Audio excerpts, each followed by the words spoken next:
This is Canarsie, Rockaway Parkway. The next stop on this Brooklyn-bound podcast is Last Stop on the L. Stand clear of the closing doors, please.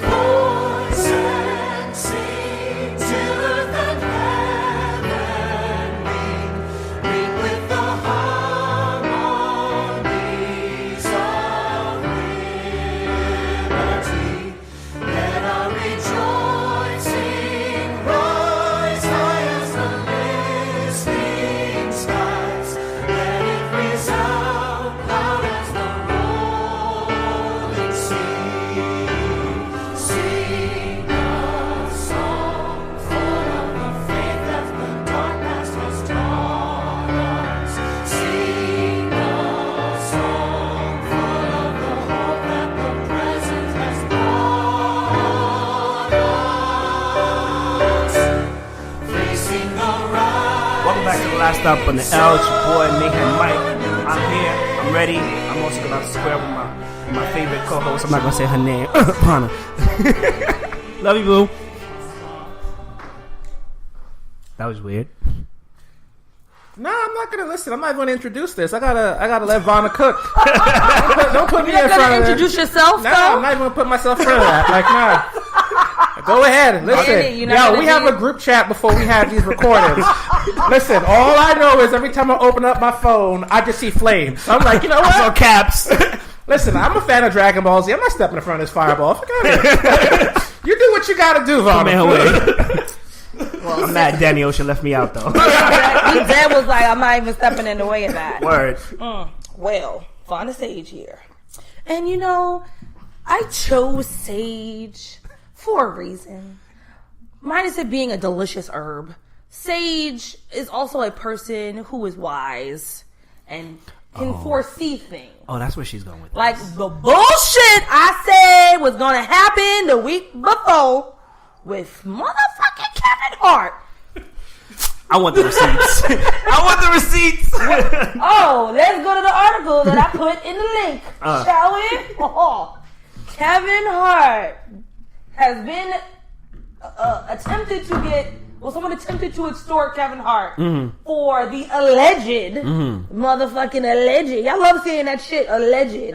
Hasn't been proven. It has been proven. The bitch came out saying that they did, and then she got receipts. This video and this fiction. At the time of allegedly. It was allegedly. It wasn't been proven is what I'm saying. Well, but go ahead. I ain't got no comment on Kevin. Oh, you don't got no comment now. I'm just gonna, let's say, brother, we all make mistakes. Nah, fuck all that mistake shit. Check out his Laugh Out Loud network. Shout out to you, Kev. Black Empowerment. Kev. You know. No. That guy's statement. He got raped. That's what it is. He got raped. He got raped when he was Somebody slipped him a Quaalude.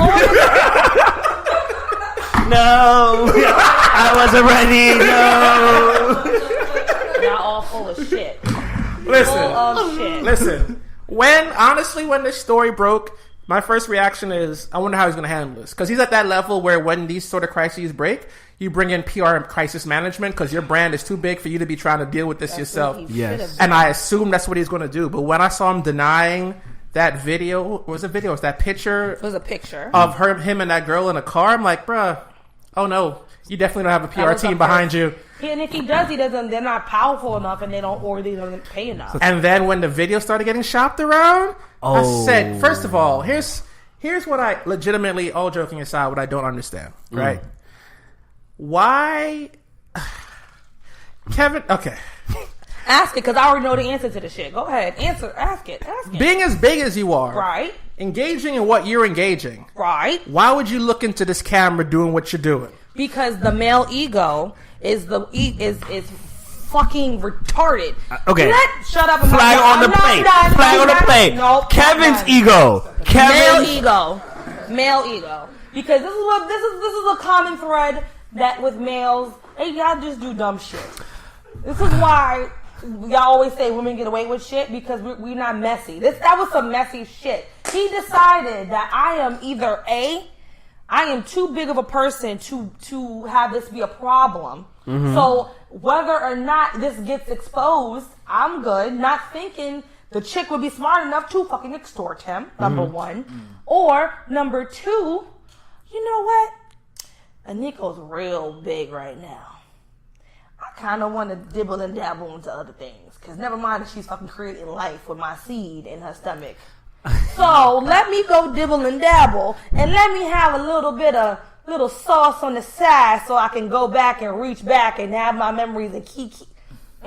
That is the fucking male ego. Because a chick would be like, you know what? If it happened, the only way it's going to exist is in my mind. And I will make sure whoever's involved in said situation will get knocked out if they say something. Like most dudes, when they sleep around, have those contracts where it's like, now you got to sign this after we're done. So you can't run around and say shit. And if I see something on the blogs, I'm gonna get that after the lawyer. He clearly thought he wasn't gonna have these problems. I would like to say that was the stupid male ego. I agree with you. Right. I agree with you 100%. Because you know what? Even the most intelligent men are defeated by women in some way. The most intelligent and powerful men, most times usually find their fall or their fail at the end of a woman. You know what a volley is? A volley? Yes, a volley. Like in volleyball? Like kinda, yeah. You setting me up to spike. I'm okay. I'm gonna walk away with this one. You can have Kevin Hart. You're not taking me down that rabbit hole. Ladies and gentlemen, let me tell you something. You're not spiking me on this one. Ladies and gentlemen, let me tell you something. Kevin Hart has messed up big time. It's the third incident in 5 months. Oh yes, because it was a photo, the video, and it was like a note or something like that. Yeah. So the second incident everybody knew about. We talked about it. His wife was like, the ring is gone, aka Instagram, look at this. He had to step in. He had his own PR team at the time. As far as the video being reserved, like now he brought in a PR team because they like took everything down. Like any video, whatever mention of it, it's not on the internet. Yeah, I can't find it anymore. Right. Yeah. So they were quick, cease and desist. Yeah. I agree with you, Vonna. I don't know why you looking into the goddamn camera. You know what I'm saying? Well, he was intoxicated, and he was... No, man. No. Here's the thing. You're a star. Look. I understand. We all get big. We hope to get big entertainment-wise because that's what we want to do. There are things you want to do. You want to have a threesome. You want to do this, blah, blah, blah, blah. That's what we get in the game, baby. You know what I'm saying? To take Dave Chappelle. But at the same time, you are married. Second time married. It's a shiesty marriage too because how it began, right? It's not all that great, and you have 2 kids. Now I get it. And she was pregnant with your third. Okay, we're gonna add that salt onto it. Okay, we're gonna add that salt. Yes. So that is very much true. So I get it. Maybe you're away on tour, maybe you're away, whatever. It's been a while. Maybe you can't even do anything. The man got needs, which is fine. You got to be smart enough to cover your shit.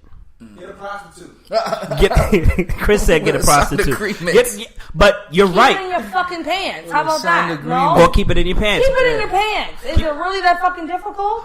Like, what is the point of getting married? Please. That's a good question. Let's talk about that. At this point, like honestly, what is marriage? Is just a contractual thing for me. Like it's just a contract because think about it. For me, being in a relationship, unless I'm into polygamy or whatnot, like if I'm in a monogamous relationship, it's not just marriage. It's being in a relationship, it's being engaged, and it's being wed. You know what I'm saying? It's being in a marriage. It's the same thing to me. Like I said before, nothing really changes except the titles.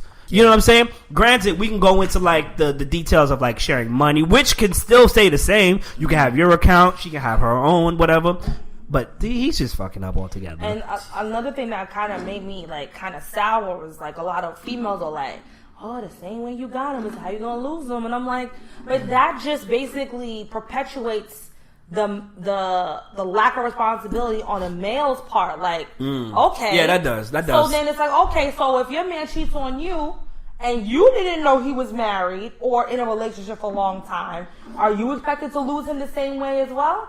Like, I don't like that shit. Because 2 wrongs don't make a fucking right. He had the opportunity of a lifetime to prove to his kids and to his fucking family that he wasn't gonna do the same shit he did with fucking Tori. He did the same shit to fucking Nico while the bitch was pregnant. Are you fucking kidding me? You don't get a fucking pass. She's dumb, but she's good because she probably got mad money stashed away. Do that shit. Anyway, that's some bullshit. I would have fucked him up with my big ass belly and I would have sat on his little ass and he would have been smothered. You wouldn't be able to breathe till you wrote another fucking contract with me for $1 billion, bitch. Well, you haven't heard. Motherfucker. They're working on their marriage. They're working on getting that money to the side. That's what she's doing. She probably went and got that fucking ring of praise. That's all was on her finger. Here's some fries, Vonna. I don't like these fucking fries. What you doing? I don't want no shit. One of my favorite. Can I take a brief moment to talk about favorite moments of infidelity? Oh boy. There was a New Jersey governor that had a news conference to announce a scandal. The scandal was he got caught with his gay lover. So basically, he came out the closet at the news conference, right? And then he ended the news conference with, "Me and my wife are going to take some time to work on our marriage." Work on what? What is there to discuss, brother? You got caught with a man, which is like, do you? But like, you're already married to a woman, so that's awkward. Ain't no future here. What are y'all working on exactly? Yeah, that's yeah. Mom would have been more appropriate if they got kids. Right, that is crazy. Real quick sidebar. Christian brought it up to me the other day, and he goes with his snarky ass voice, "I guess they're not at odds anymore." Fucking T.I. and Tiny's ass, they're not getting divorced anymore. Oh, how surprising. Somebody wanted that check too. Black families staying together. Black families staying together. A dysfunctional black family, but I guess. I think T.I. Listen, T.I. and Tiny. Ain't stupid. No, T.I. and Tiny have that relationship that everyone knows someone that has. Like, they're on again, off again, but they're forever in each other's orbit. It's like, yo, I'm done with you. I don't want to deal with you anymore. Oh, yeah, that's right. Y'all have a life together, so you can't avoid each other. I have several children together. Yeah, or like... The youngest is like 10. I'm going to date other people to show you that I moved on, but the other person is still commenting on your person you date. Y'all ain't never leaving each other alone. Let's cut the BS. Let's just stop wasting each other's time. Right. Y'all going to go through quote-unquote rough patches. I feel like every couple of years is going to get bored, mad, break up for a couple months, you know, do what they do, and then come back together. Horrible. That's horrible. But shout out to black families staying together, though, on a positive note. On a positive note. We'll be sure to shout you out. Cheating is wrong. Cheating is wrong. Cheating is wrong. Cheating is very wrong. You know what's... I don't know if y'all talked about this, because I had to step out there for a second. I apologize, folks. I know that Kevin Hart has a really close relationship with his kids. And now they're all old enough to know what's right and what's wrong? Not to say it was right, it was wrong, No, but more... the daughter's the oldest one. Mommy's upset. Nah, it's more of like a situation of everyone sees their parents as superheroes, and everyone remembers the first time they realized that their parents weren't. Right, exactly. Right? There's always going to be a moment when you realize, yo, your parents are hella human just like you. Mm-hmm.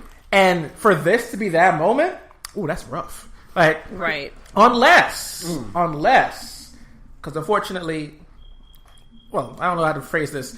Just a statement of fact. This isn't the first time his infidelity's played a role in his relationship. Exactly, and especially in his family. Considering that he's talked about it in his stand-up, yep. They may have you've further documented discussions between you and your ex-wife, and you've gone on to one of your most sold-out performances was What Now, and you bigged up how awesome your life is.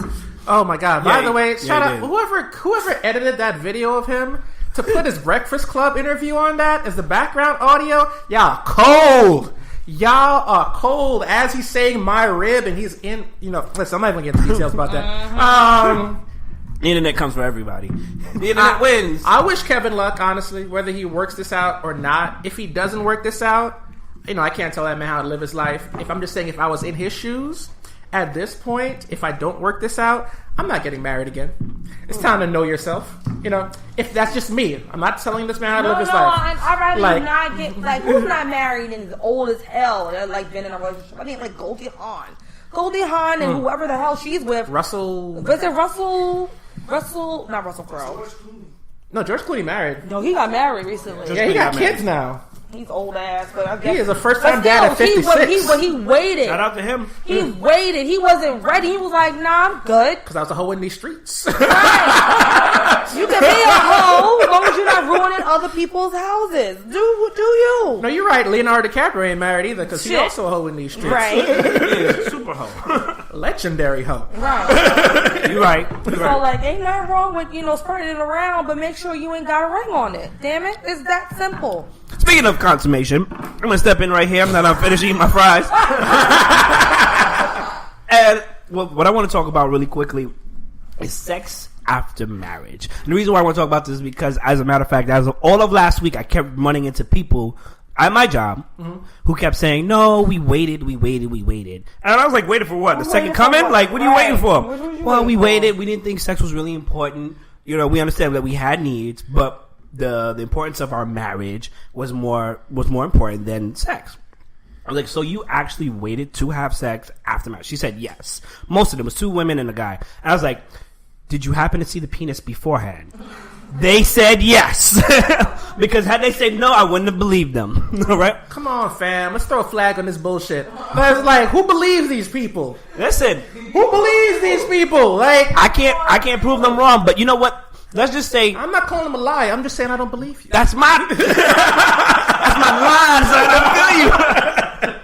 So, no, but on some realness, like, I feel like in 2017, if you are waiting to have sex after marriage and it's not necessarily a cultural thing or a religious practice, you taking a risk. That's all on you. You know what I'm saying? We can have safe sex. I mean, like, seeing it isn't just enough. You know what I'm saying? For guys, seeing it isn't just enough. You got to try out the car before you buy it. No, the actress Somali is a proud virgin. Okay. Yeah.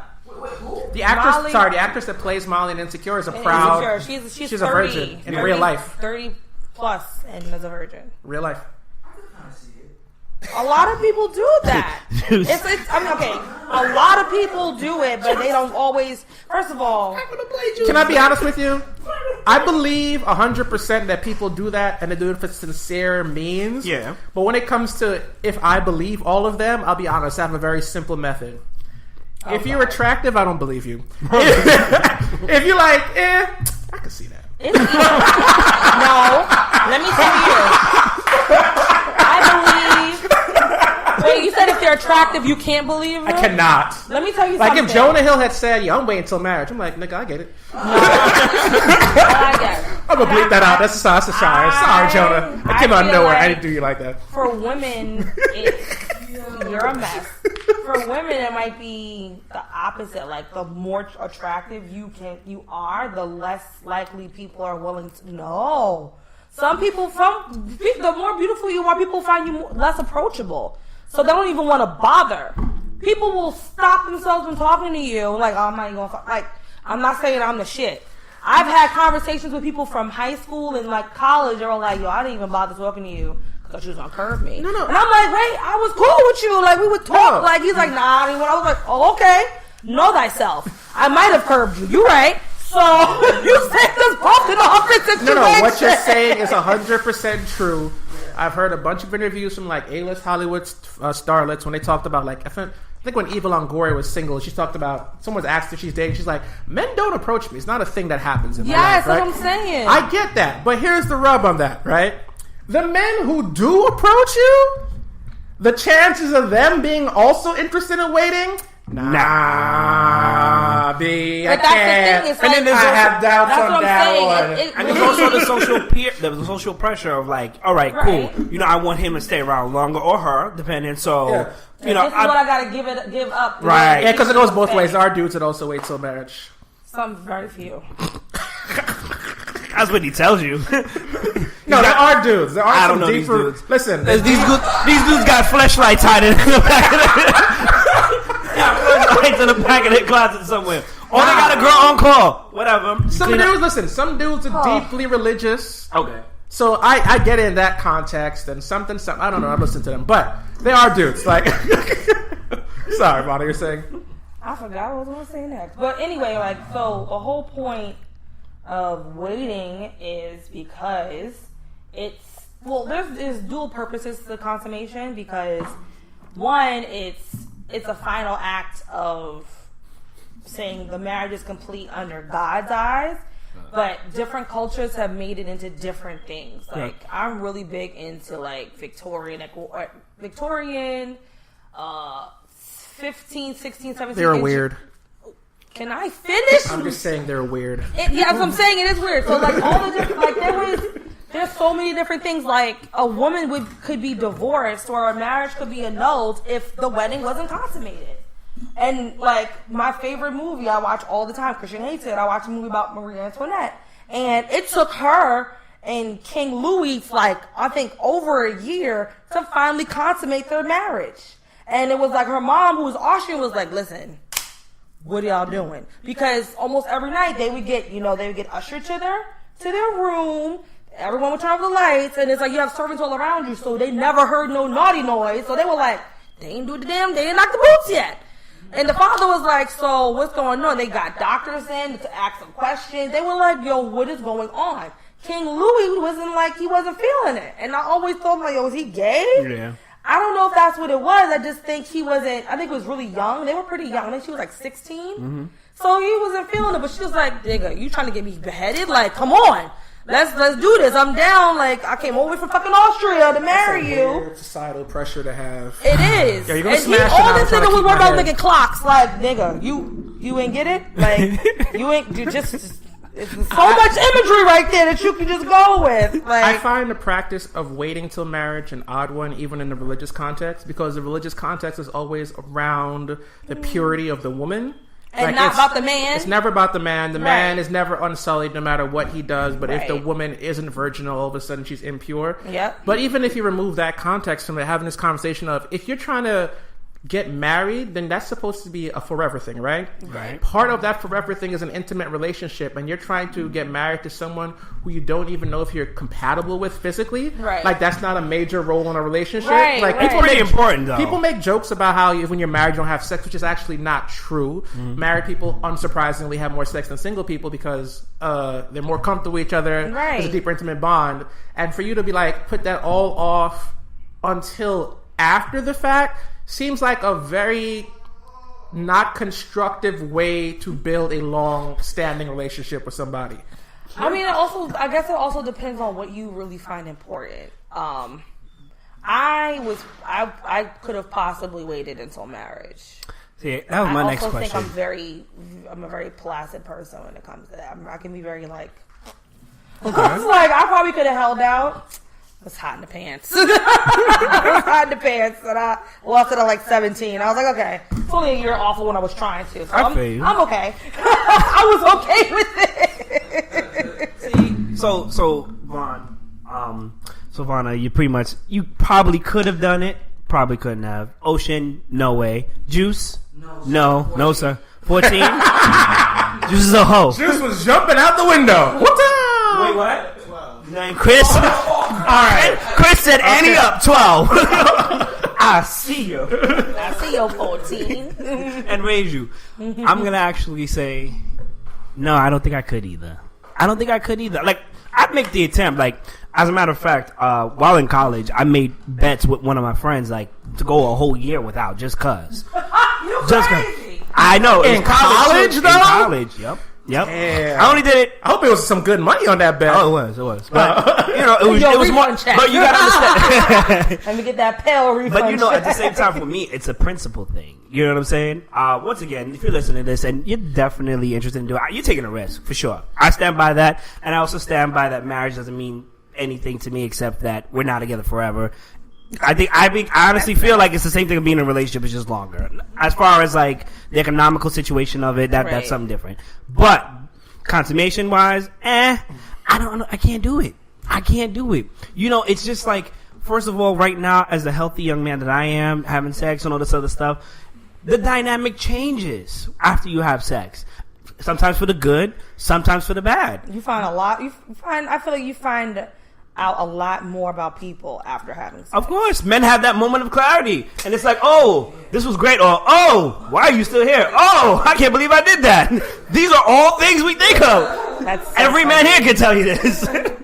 So it's just like with I that feel moment. this dude's just stuck on that last one over and over again. Oh, God, why did I do this? You know why. You know why. You thought with the wrong membrane. Listen. No, she's still here. Listen, man. When a man is on a let's Let's not get it twisted. Chicks feel the same damn way. Let's not get it twisted. That's fair. Chicks will be like, that nigga gonna be in a weak moment. Damn it. I got a piece on that though. God, come on up. Oh boy. Ladies and gentlemen, high bridge As long representative. as it got nothing to do with me. That's all I gotta say. It ain't got nothing to do with you. Okay, good. It's Chris from Highbridge is popping, y'all. Only thing I'm saying to this is, as long as you're willing to wait out, like homegirl that's a virgin from Insecure, no problem with that. Yeah. Don't be a prude when you get married and drop it. Because that could be a problem too. What do you mean? You waited so damn long that you're sanctified and holy when you do have sex. Oh, I see what you you're better saying. be pop, lock, and dropping when you do. But not everyone's like I'm that. just saying that could be a possible problem. Like I'm thinking, if you're wasting First all of that all, time, male or female, if Your you're not having freak sex, levels on a whole other but level. here's my thing though. If you're waiting to like, how old is Shorty? His She's in her 20s. expectation. She's 30. She's in her 20s, 30s. She's 30. Okay, she's 30. If you waited 30 years. see. In this accumulation of time, you better have learned some skills. Like homeboy from Taken. I don't know you. You don't know me. But I have a certain set of skills. Particular set of skills. Y'all ain't shit. I will find you. So, Like, Nah, I gotta be with Chris. Nah. No, it has to be on both sides. Like, Yeah, he or she, but like, because if you're like after 30 years and somebody turn on the lights, no, she's 32. really? This is the oh hell no, we done. She's 32. She's 32. Okay, so 32 years you got to practice in lieu of this situation happening. God. You better be flexible. You better have a retractable pole popping out like I've been waiting for this day. Clack, clack, clack. Transformers, Autobots roll out. You popped out all the tricks. She came out in the leather outfit with stiletto. She had the bag. Go back to your seat. All this stuff. Like, Go back to your if seat. you waiting 32 years, you Go better back have to your something. seat. Go Thank you, goodbye. sir. No. Go back to your seat. No, but he's absolutely right too, because Oh, then you have to like go through that process of. You're always gonna have to discover each other in a relationship, but Right. like after marriage, damn, Yo. I feel that's like even more awkward because you Yo. have to been together for a while. Now you know there's nowhere out if she's like weird about stuff or he's weird about stuff. I'm not gonna lie. like you like, yo, do this for me, and they're like, no, I'm not a whore, and you're just like, what the fuck was I waiting for? I'm with you, Chris. I hope her drive kicks in and leaves him like, yo, another round. He's like, I'm willing. The spirit is willing, but the flesh is weak. The flesh is weak. Y'all ain't shit. Yeah, we ain't shit. And on the dude side, he better be in shape and willing to like toss her ass around. If he Yeah, definitely needs to be in shape to I toss mean, her not around. everybody's into that, but he at the very least needs to know. I'm just like, saying, if you want a stripper, then I better get Magic Mike. The fuck, we better be equally motherfucking yoked. I'm just saying. I don't know who's richer here.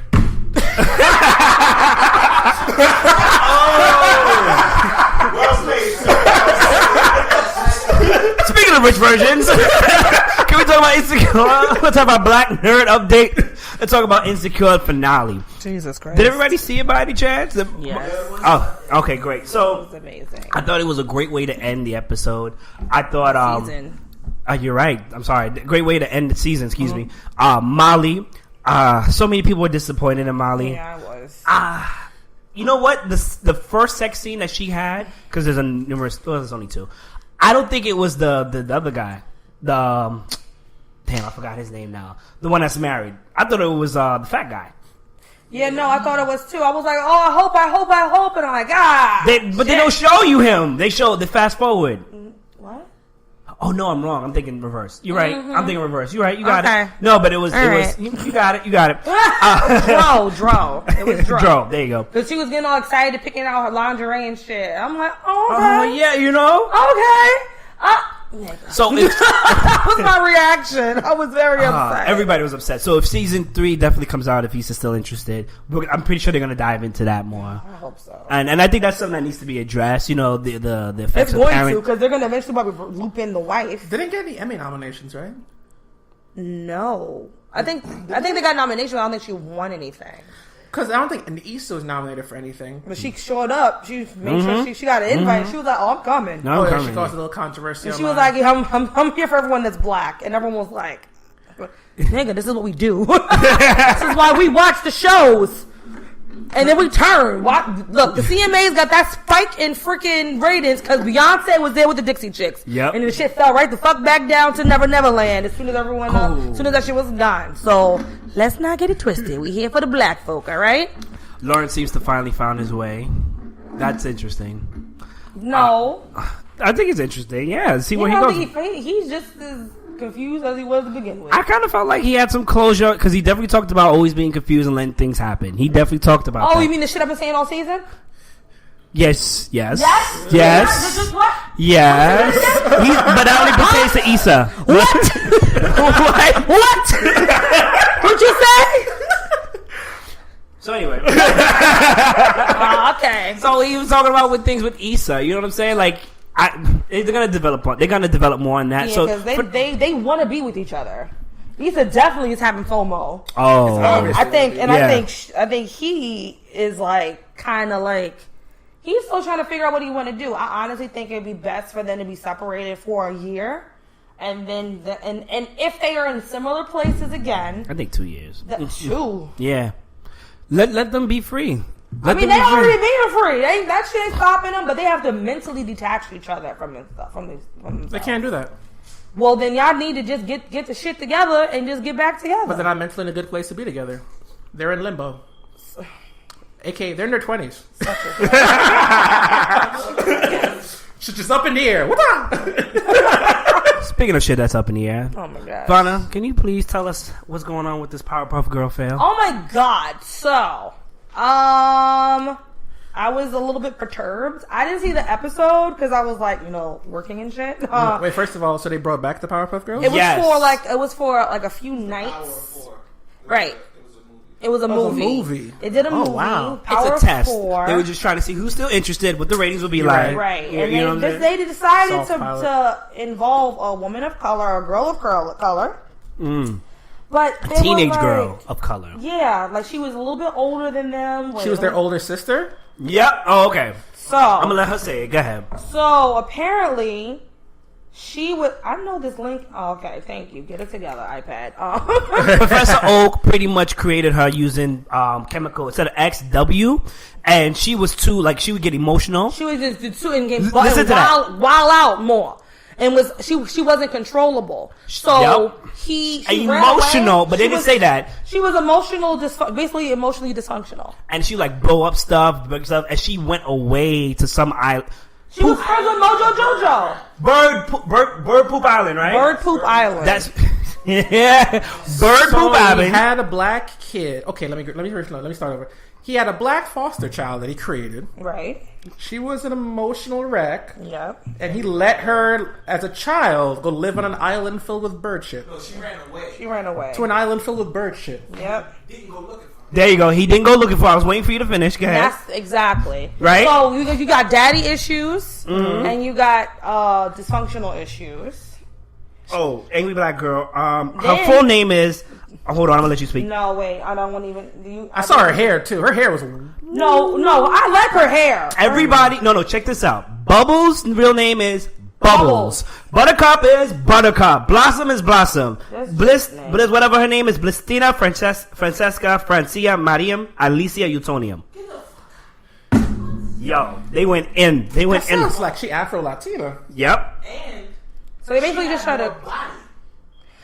She had hips. Yeah. They gave her hips. teenager, right? Right. The only person they ever gave hips on that show was Miss Bellum. Right. And you can't even see her first of face. all, out low key. As a kid, I was like, why you only see her hair and her ass? I noticed that right off the back when I was a kid. Did we see her boobs You too? never. I think you saw like this Yeah. below. Yeah, you Like, did. what's and the Shit, mayor was always looking up at her big ass. I'm like, see, Yo, until y'all I don't mentioned like that, I that. didn't even think about that. I just thought, like, oh, yeah. I thought my first thought was her butt that came to mind. I was like, oh, yeah. she had the cake. Yeah, she did. exactly. Miss Bellum had that cake though. Who was her only friend? the Mojo. monkey. Mojo Jojo was her only friend. Yep. The monkey. So as you can see, there's a lot of different things going on here that are wrong. I didn't really read that deeply into it because I was just like, maybe this might be just a little bit of like Did you not read the link? I No, sent no. you? I read the beginning because that's why I knew that she was an older sister, and I knew about the behavioral issues. I didn't know about the whole bird shit island part. Oh, yeah. I was like, what? So like the hips, I can understand she's a teenager to kind of signify growth and whatnot. I mean, they did it for Miss Bellum. We could have She's possibly. a grown ass woman. That's different. You know what I'm saying? They're trying to appeal to different audiences. They're trying to be more realistic. Fuck you talking. Listen, It's a I kid's understand. show. That's weird. It's a I kid's know, show. I know, That's but weird. whatever. It's a give or take kind of like deal. Okay, but the name, like the whole mixture of the name, you didn't need all those names. Let's be real. Bliss. Even like Blossom, Utonium, Buttercup, Utonium. This one is like 7 different names. I don't understand how you created this girl. You didn't go looking for her. Okay, fine, you didn't go looking for her, but you didn't let the other Powerpuff Girls know that she had a sister and go looking for her. Because they would have did it. They'd have got the shit done. Right, they would have. She was like, all right, we got her. Boom. Now what? This is so weird. This is such an odd story. Yeah, so... I don't understand and Professor Utonium is kind of a bit of a problem solver. He would have normally figured some stuff out. It was like that shit never happened. Like, nah. Yeah. Bird Poop Island, by the way. I'm sorry. Now, this is an odd storyline. Did they explain why this makes sense in their world? No, not yet. No, because it was a movie, and then she, at the end of it, she decided she can't deal, and she left. I feel like the panelists are going to have some awkward questions when they go do, like, those Comic-Con conventions. Hey, man, can I ask you something about child neglect? Yo, I would buy a ticket to the next Comic-Con, wherever that is in the U.S., to purposely ask them about this shit. So my really good girlfriend, I posted this on Facebook, and she was like, they clearly didn't ask not nary a fucking woman of color about this shit. It's not even a woman of color. It's more of like... No, this is they grouped up... This is a focus group update. This is a focus group update. African American women into one person, and we're like, here you go. You're welcome. No, bitch. And I love the fact that they probably would make the argument that they're being inclusive, like by being stereotypical. By being stereotypical, we're being an abandoned literal black sheep of the family. Like, are you exactly? Serious? Oh my god, that's wow. Here's okay. So let's take a moment to try and take out the racial element, which is you can't. It's part of it, right? Let's pretend that that's not part of. Let's not pretend that's not part of it. Why is there a kid show where the storyline is that someone abandoned a sibling because they didn't act well? Mm-hmm. Is that like... and then let them live on a bird poop island, then she came in and she was different because, well, she looks different. Her name's different. And she also has anger issues, so it's okay for her to just like be erased from the family. But then she leaves again. And I'm just like, this is... And everything's okay. It's like, all right. I'm just like... It's like... This is an odd... This doesn't make sense on just the basic... This doesn't sound like a good story. And number 2, what the fuck? This is a kid show. What are you doing? Like, Too much. Not that you can't have serious topics in a kid show. Too much and not enough at the same time. It doesn't even make sense. Too much and not enough. So when the link was shared, and I heard about it, but I didn't really look into it like yourself because I was like, whatever, right? But it's serious because I love this show from what it was before. Because me and my little sister, back when she was growing up, used to watch this, Dexter's Laboratory. We used to cackle at this. Dexter's Laboratory. Yo, funny as hell. Him and Dee. German boy. So like Powerpuff Girls, like we've been through it all. Like when they met the Rowdy Rough Boys and when all this stuff, like that's crazy. Yo, but then when they put this on, it's just like, bro, like how could you go so far left and be so blatantly racist in a sense? You were like, yeah, it's coming out. The first color child was you pretty much came out. You let her run away, so you technically abandoned her. You didn't bother go looking for her at all because she was destructive. You know, like teenagers are. You know, whatever. And then you let her live on an island. Maybe you didn't know. Maybe you didn't know. Whatever. I think he knew. Then she comes back and it's like, oh, okay, well, goodbye again. Right. This is a children's show. This message doesn't promote any positivity in a children's show. It doesn't, and I think that's why, like, especially people of color are offended because it's like.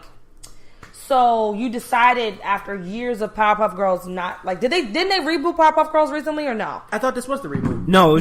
I think that's what I'm telling you. It's probably a soft opening for a reboot. They want to see how many people are interested. Well, guess what? My black ass isn't because the shit you did was just stupid.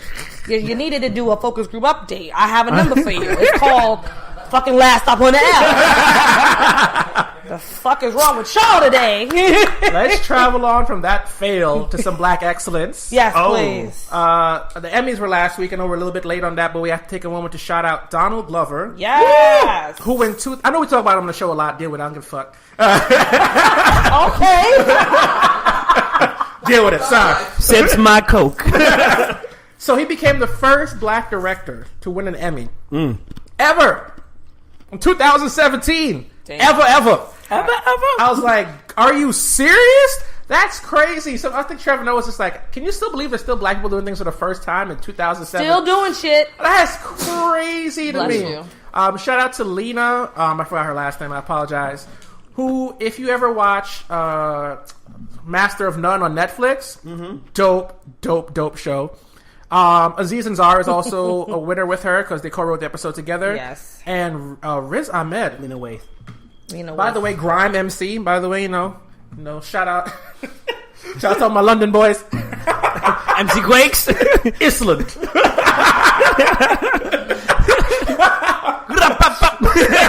Give me the papa. Ski up. Man's not hot.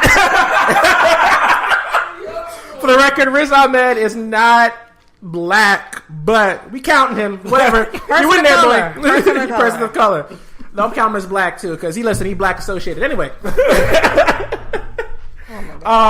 It was really dope, and I think it kind of showed the difference between TV and movies at this point. Yeah. And folks are like, remember when the Oscars So White campaign happened and people were like, oh, why are they still complaining? They should just make better stuff. And then you look at the Emmys like, they're all making the better stuff. Yeah. Because we have way more different and interesting shit to fucking talk about than Grey's Anatomy bullshit. The guy... Even though Shonda does that, Grey's Anatomy's for white people. That's not true. Grey's Anatomy is white people problems. Black people watch it to laugh. Okay. I can't co-sign any of that. That's thinking back. It's so popular. I do watch Grey's Anatomy and I kind of laugh. Like, it's not like Scrubs funny laugh. It's more like... It's like stupid white child. Yeah. Oh my girl, you stupid. Oh. I'm going to have to watch the season now. Like, seriously. That's why Shonda makes money. Thank you. Oh, just saying. I'll say it if y'all won't. Shout out to Shonda. I don't know anything else about the Grey's Anatomy commentary. But it was a dope night because it was really hard to argue with the winners. Because like when Lena won, I saw that coming. When I was watching the episode on Netflix, I said, "This is an Emmy right here. This is a straight up Emmy if he wrote this episode." And I was right.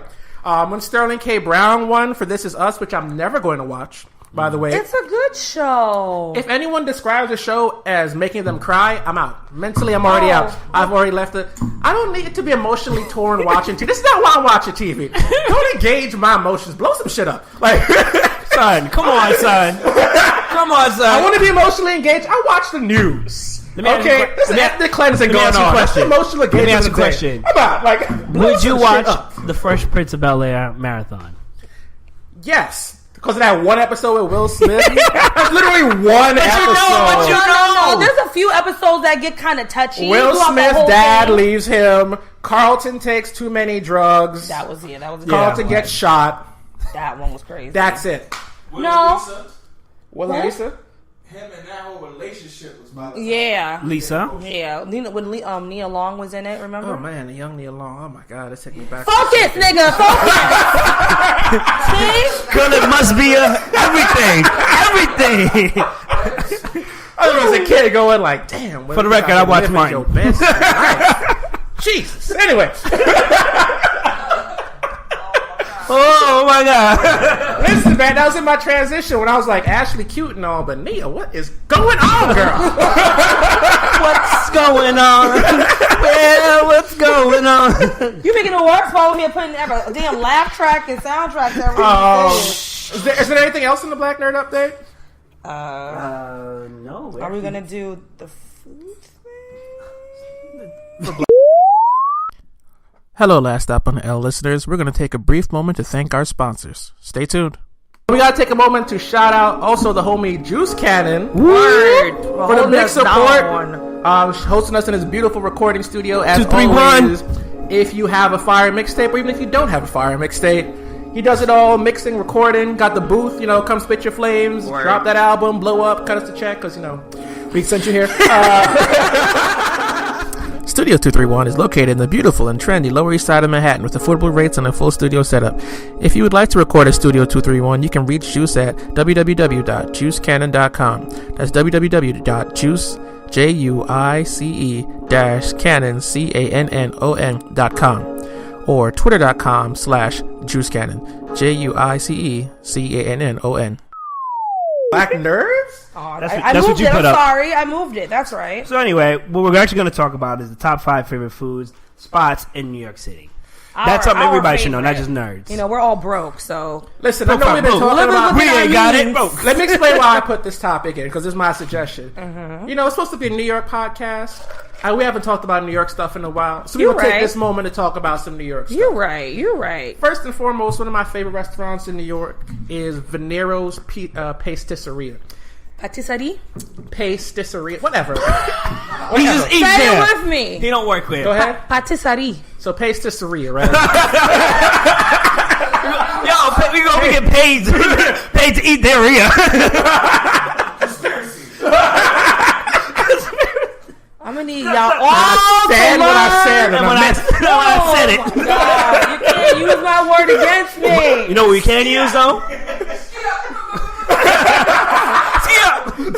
That minute, So here's why I love this restaurant. Before I move on to let the next person go, it's an all dessert restaurant. Anyone knows me and knows I like sugar. It's my battle. Trying to fight it. It's hard. It's crack. Anyway, it only sells. It's straight crack. It only sells dessert. All the food is good. And any recommendations? I love like the little fruit tarts. If you're trying to like eat sugar but not be like crazy with it, it's real fruit. The biscuit isn't super sugary, so you can eat that and be good.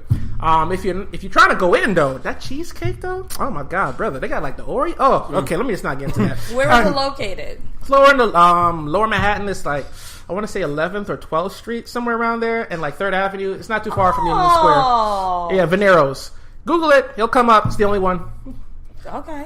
Who had a restaurant they want to shout out? I had to write my list down. Oh, she had the list. Okay, she came prepared. All right. Whoa, my Mine's God. up here. Good for you. I used to eat out a lot, like a few years ago, because I have a lot of industry friends. I get to hop around. I am super antisocial now, so I gotta pay for shit. Womp womp.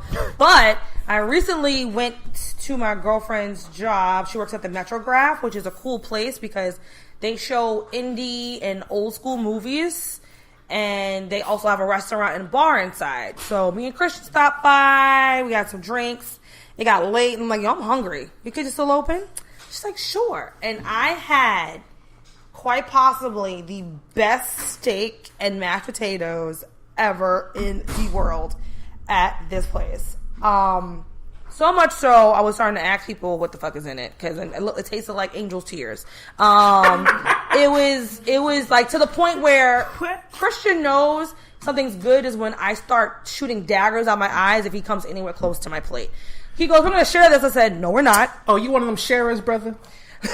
Are you one of those, man? She get the last bite of everything I have. So Oh, okay. He's like, nah, Here's I need some the thing. equivalency. I got you. I got you. Need He some equivalency. offers it. I don't always want it. But I take it on principle. I take it on principle. That way you don't get comfortable.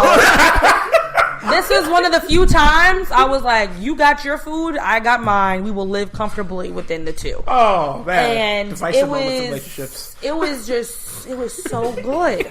And I'm to this day trying to decipher.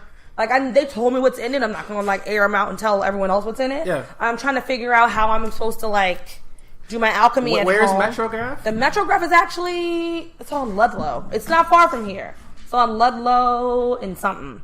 But Metrograph, and it's gonna pop up as like a movie theater / bar / restaurant. Okay. And it's a little expensive, but it's definitely a nice place to take somebody on a date. Like, it's a super nice place to take someone on a date. Okay. So Ma'am? that's my number one place. Sounds good, because It's I could deal with some steak. I'm I'm gonna let y'all know I'm not a sheriff. All right, I was late here today and I offered food as a peace treaty. It wasn't because I was feeling good. It wasn't from the bottom of my soul. It was the bottom of Devon's check. It was from Danny Ocean's checkbook, which I'll pay him back later for. Anyway, not number one, but one of my places I was actually taken to this last year for my birthday is Peaches in Brooklyn. So everybody knows that it's a black-owned restaurant. It's actually a black-owned chain, but this is also a black-owned restaurant. And I was taken there by a certain someone whose name I will not say here. Ha! You tried it. Wow. Well, I need to edit that, brother. No, you're good. You're good. Hey, let it stand. So it's Southern style, and also has seafood there. They have this special boil that they do. It's pretty much like a seafood boil. I'm not sure if that's what it's called. probably, yeah. Don't do it. It's disgusting. Whatever. Don't do that. But everything. I mean, unless you're into that. However, them crab legs though, I mean, I got this one. It's one of my favorite videos for my birthdays where I crack it open. It's like a big piece of meat. A certain Vonna Sage would have been happy the way I pulled the meat out because she taught me. In future wise, no, past wise, whatever. Past wise, yeah. But the food is good. It's really great drinks. It's located at 393 Lewis Avenue. So it's not too far. It's affordable pricing. It's a very good place to take somebody on a date to go brunching or whatever because it's probably gonna be packed. Or to take somebody on their birthday again. You know what I'm saying? You know, you can always send your requests YFR Mayhem on Twitter. My birthday's in a couple of weeks. Oh damn, it is. You're such a hater. I'm thinking about. Shut up. I gotta do some shit for you now. Shit. What? All right, so my second restaurant is a restaurant we all went to together. Boil. I love the Boil. I knew my God. I was right not to put that. I love that place. Listen, Anybody put Red Lobster? Oh God. Swerve to you, sir. Oh God. Swerve to you. You know, I can't lie. When people talk about their favorite restaurants, I do judge them a little bit depending on what their list looks like. Right. Not because Yo, you put a chain. I'm I on a judge you. There's show nothing wrong with food that. snobs. Yes, there's nothing wrong Snob with putting a king, chain on a snob restaurant. queen. Snob empress. I enjoy Shake Right. Shack. Shake Shack is dope. Shake Shack is a chain. Okay? Yeah. There's nothing wrong with that. But sometimes people be like, putting some shit on there, be like, nigga, are you serious? Dude? Olive Garden. They'll be like, yo, you know what I love? Applebee's. My nigga. See, the thing is, How old are we? I'm done. Finish yours. The Doing the Boil. half price apps? What are you doing? Yes. So the Boil. Get the Boil. It's great He had his little seafood. rant. I'm gonna have Love mine. it. I recommend you just going all out, getting all the sauces. Honestly, it doesn't really matter what you order. When you're, especially if you're ordering seafood, it's all good. I've had the lobster, I've had the crawfish, I've had the shrimp, I've had the mussels. It doesn't matter. It literally doesn't matter. Just get the seafood. It's great. You can't go wrong. If you hate seafood, this is not the place for you. Don't come in here like, is there any If vegetarian? you're allergic to seafood, you're gonna die. Oh my so God. don't even come in and here. also don't walk in here like, is there any vegetarian options? This is not what this place is for. This is a Cajun, Mid-Atlantic based restaurant run by mostly Asian people, and they get all the best illegal seafood from the coasts of the Atlantic. Oh my God. And it's fucking delicious. It's delicious. I agree with you, Danny. Yes. Your second spot? I concur.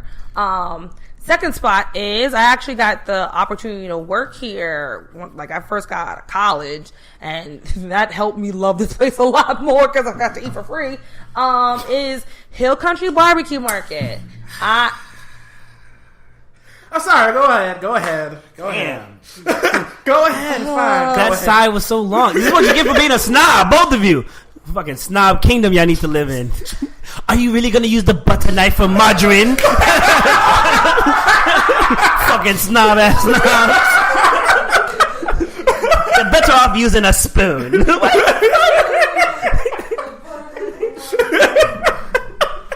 Woo, that was a lot of shade just now. I mean,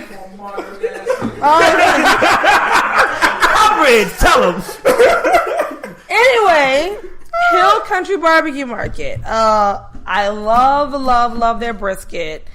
I love their chicken. I love all their shit, and especially in the colder months when they have their hot German potato salad. Oh my God, it is delicious. As you can see, there's a trend with me: potatoes. Most things Who I doesn't like. like potatoes? No, there's not a like. This is. I could sleep next to a potato. But I'm saying, Potatoes like- would be my mistress. Like, I love potatoes. But like, we're all Americans in this room. Like, we consume more potatoes than anyone in the world. Like, who doesn't I like think potatoes? I'm part Irish. I think You don't like potatoes? Oh, bro, I didn't he's also understand. he's part Guido. So that Oh, he is. oh, bang bang. Wait, Shit, right? Oh, it's just the way it came out. It's the way it came out. I was being serious. Everybody talk. No, the way it came out, I was just like, you ain't one of us. Anyway, so Hill Country Barbecue Market, it's on 23rd and 6th. It's huge. Oh, also, the location, it's humongous. It's also pretty expensive too, but you're paying for shit like people put a lot of time and effort into. Danny is hating like a motherfucker right now. I haven't said a word. You've been your physical is telling me all I need to know. What you got to say, bruh? I'm not yucking your yum. This is not about me. I'm not yucking your yum. It's not about me. Carry on. Anyway, now that we left Snob Kingdom, I'll let y'all know my number 2 pick would be Footprints in Brooklyn, New York. It's located in Coney Island as well as somewhere on Clarendon Road. You can Google map it. Clarendon Kings Highway, right? It's not that far from. Yeah, it's not that far from us. There's also one on Flatbush Junction. There's also one on Flatbush Junction? Well, Oh, clearly y'all didn't know that shit. Oh. Yeah? No, I ain't hear about that one. Yeah, that's okay. You sure? Yeah. New York, all right, cool. So, sorry about that. You know, I've been hanging around the snobs too much. I'm sorry. So, Footprints is home of the famous Rasta pasta. Here, you're gonna get your Rasta pasta, West Indian food. We're talking oxtail. We're talking curry chicken, jerk crab, jerk carrots, because they'll jerk anything. Goddamn. What's that? Will they jerk kale? Yes. More than likely. It's also, depending on which location you go to, first of all, both locations, or three locations, I haven't been to the third one that you talked about, but both locations that I haven't been to are very smallish, so you'll get a live performance, but if you're going on this date, make sure not to rock the table because all your food is going all over the place. Like, y'all barely talking. But they always got drinks, they got good food, it's reasonably priced. The only problem is the wait time. How bad are we talking here? Oh, last time I called to deliver was 2 hours. Oh! They came in 2 hours and 15 minutes. A brother like me was knocked out. So, I mean, granted, you'll get it probably like within 30 to 45 minutes after ordering. So I would say eat some bread on this date. Shit. But it's worth it. Like, their jerk chicken is like, the reason why they're so busy, the reason why they're still in business, the reason why everybody goes crazy is because whatever you get is slamming. No, that sounds good, but like 2 hours though? Bruh. That sounds like some shit I used to do. That's wild. Sidebar: when I was in college, my roommate and I found out about this place called Sticks in North Miami Beach, and it was a little hole in the wall bar and billiards place, but they had the best buffalo chicken wings and buffalo chicken sandwiches. We would order at midnight, wouldn't get the shit till 2, 3, roll out of bed because we were sleeping. Nigga in dreads comes and knock on the door, here your food. And I'm like eating while I'm sleeping. Like, I'm eating this fucking sandwich. The shit's still hot, it's delicious. Just sidebar. That reminds me of that. When the food is tasty. I got my third one. Go for it. My third one is a spot in Brooklyn. It's my first spot in Brooklyn, actually. It's East Harbor Seafood Palace. I see a trend. What's that? Seafood. I seafood, I eat it. Snob. My first thing was like dessert, so just throw that out there. But East You Harbor, a decadent motherfucker over here, living lavish. I don't know what you're talking about. Anyway, Living lavish. Mike is silent. listen, I'm just a regular dude eating roti like everybody else. Okay, Fire. Okay. Wait, no, hold the prices.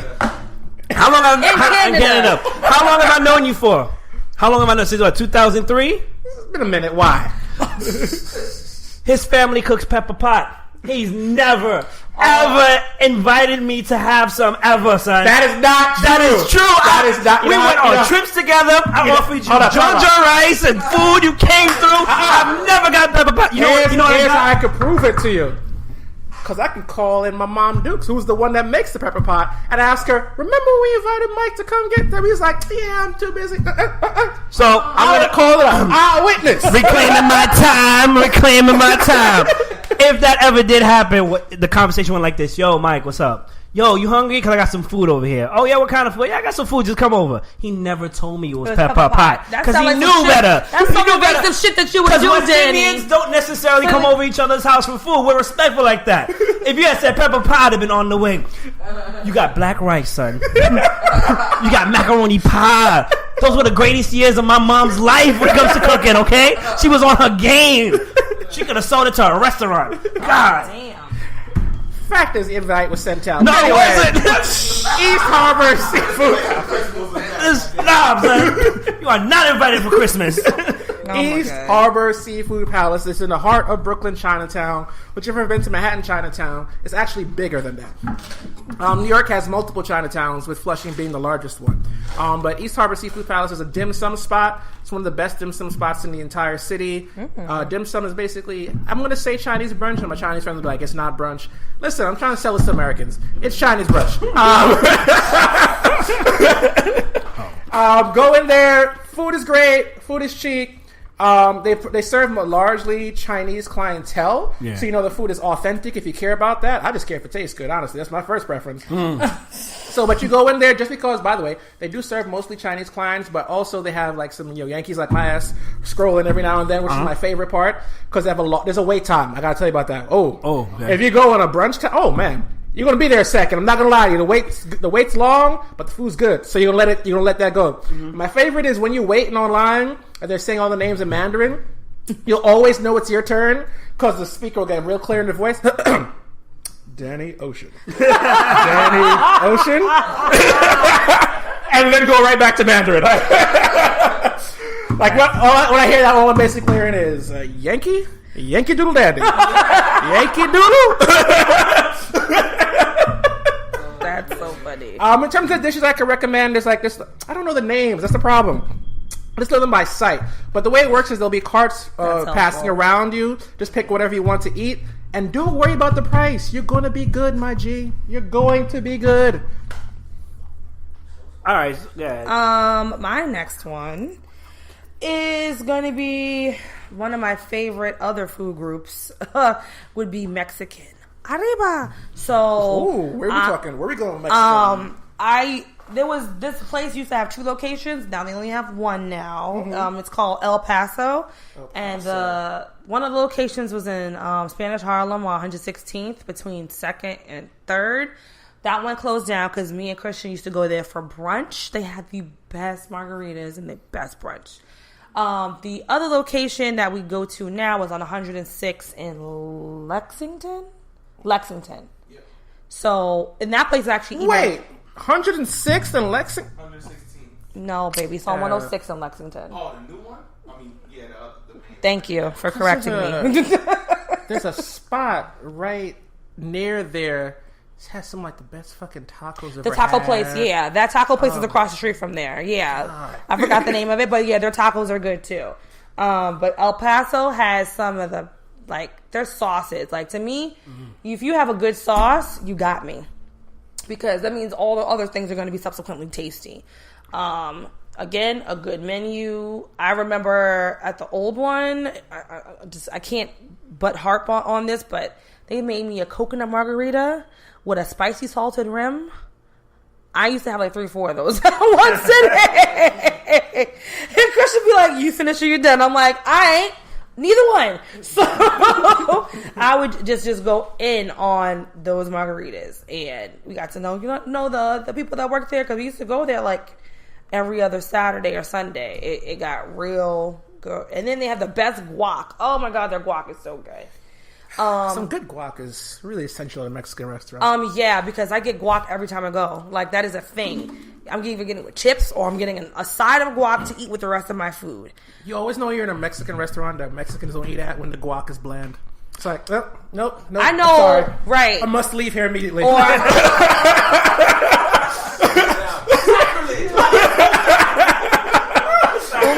Ain't no Latinos back here or in here. I'm out.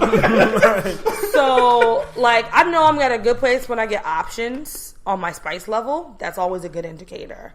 Because that means you care enough to ask me. It's just not one base. It's like, depending on how much of a gringo you are, you will get less or more peppers in your shit. Yeah. Ooh. Yeah. Oh, no, that's a thing. Like, Christian always want to get spicy shit. I'm like, can we not burn off my tongue before I eat the rest of my food? So let's get mild. Get a happy medium in this bitch. I'm with you with that. I don't do spice either. No, but then I'm also getting a spicy kind of rim margarita. I need to be able to eat later. Hello. Need all the functions to be working. Listen, I can't do it. They're chilaquiles. Delicious. What's that? Chilaquiles. Whoa, you don't know what chilaquiles is? Chilaquiles. It's the funny thing is, it's probably one of the most cheapest things that you can ever make. Mm-hmm. But it all depends, again, on your sauce. and your tortillas. So their tortillas, if I'm not mistaken, they make their tortillas on site or they get them locally because they're in Spanish Harlem. Yeah. So it's tortillas and it's like soaked in mole. Delicious. And I usually get the green, so salsa verde.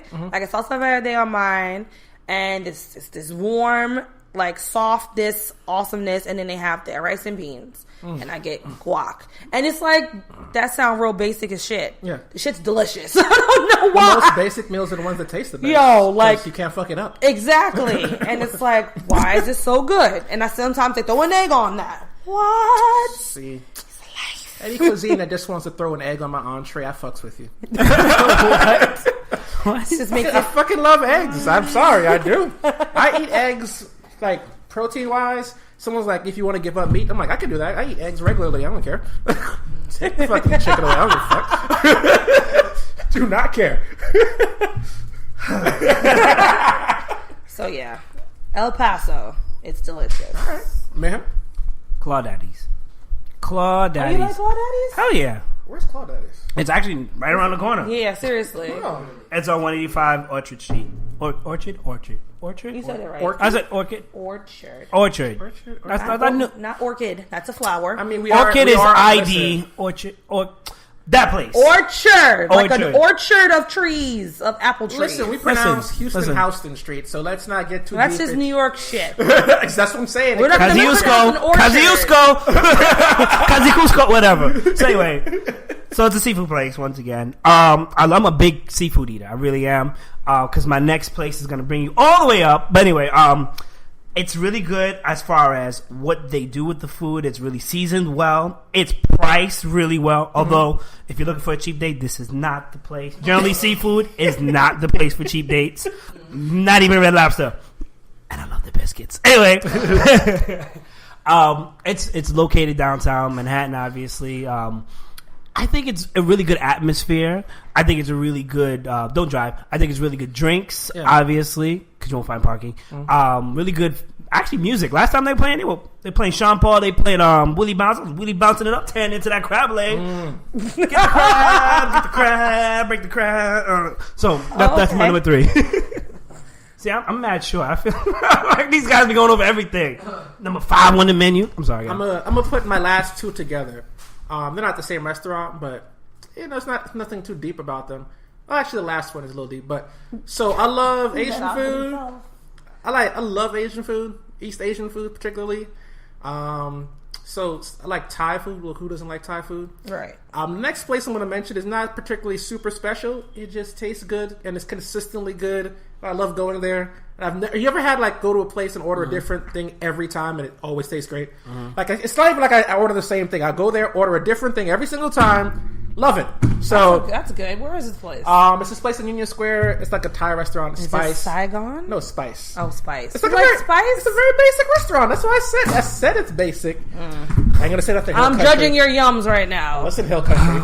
Anyway, let your inner stop out. Hill Country with the dry ass chicken.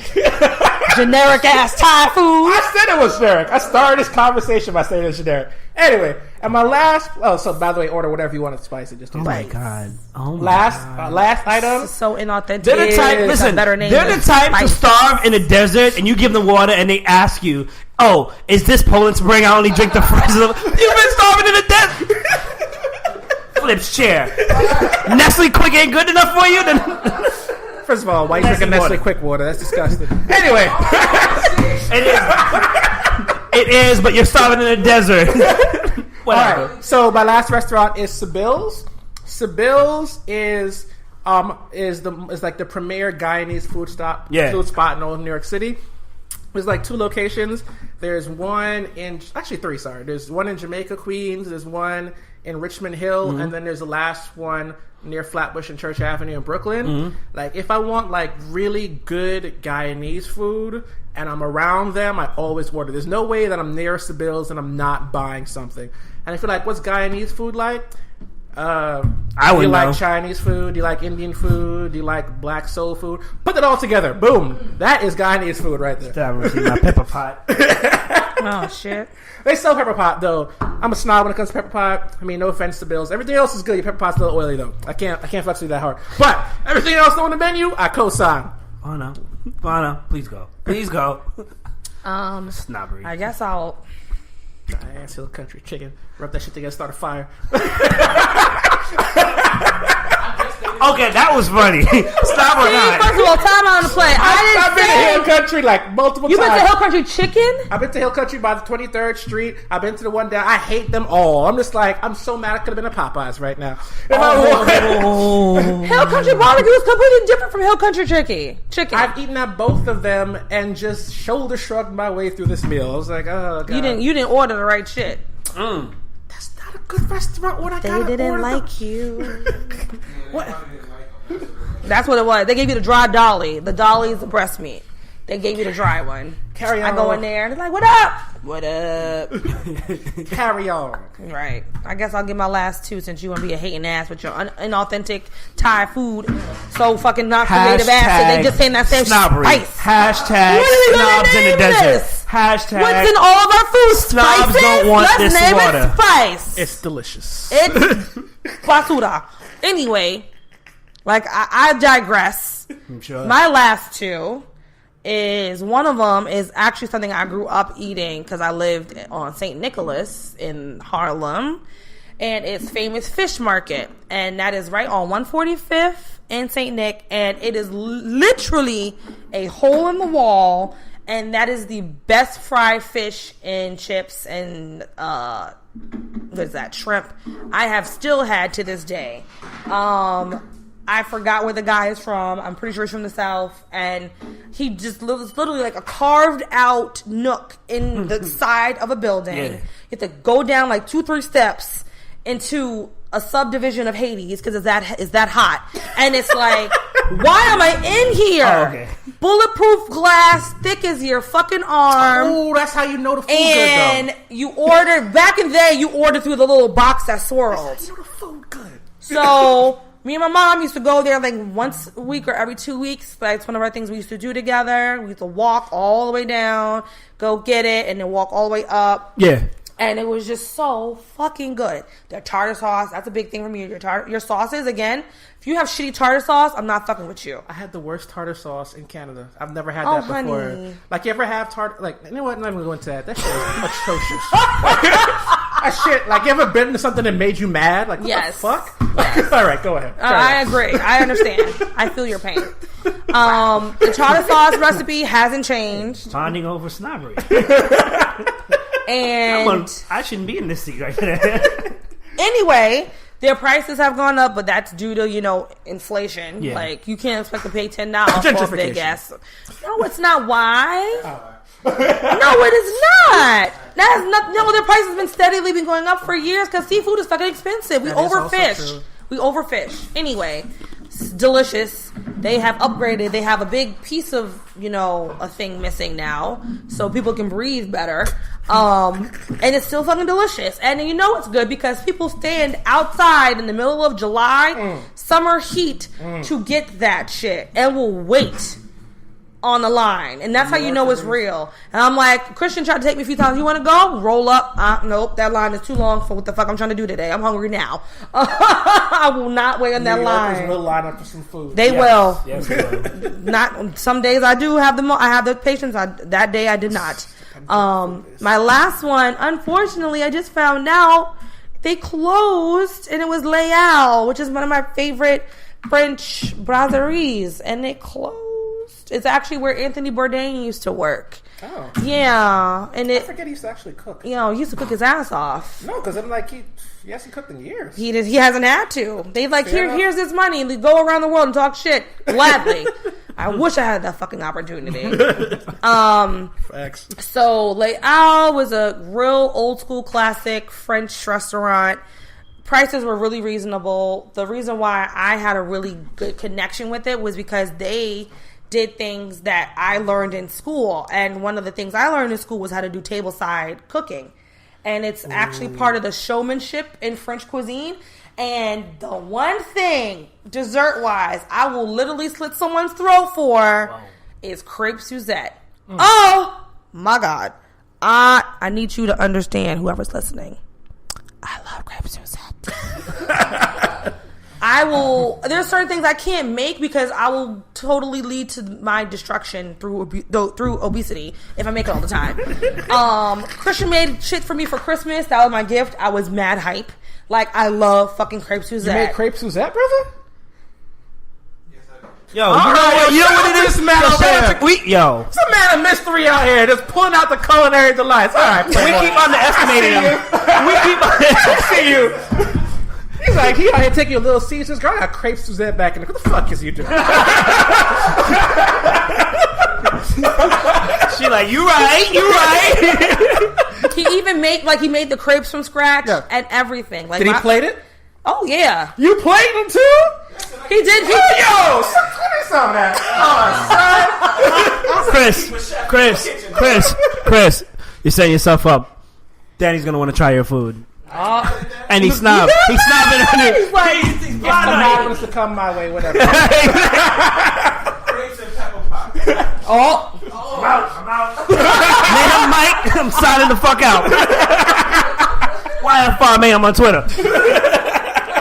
So, crepe Suzette, when you do tableside, first of all, any place that does tableside something, you need to just go because it's fun. Yeah. And you'll be able to tip your waiter even more because it takes some focus. They flambe it in front of you, all that shit. It's fucking delicious. So why are you looking at me like that? Nothing. But no, tableside like cooking that is shit. great because it's like Love almost like you, hibachi boo. stuff, right? Huh? It's almost like hibachi, like when Like they- Ariane's. Yes and no. The Oh only my reason God. why it's not is like hibachi, they cook the whole damn thing in front of you Yeah. practically. Tableside is, well, you can actually have an entire meal tableside, which is probably fucking expensive.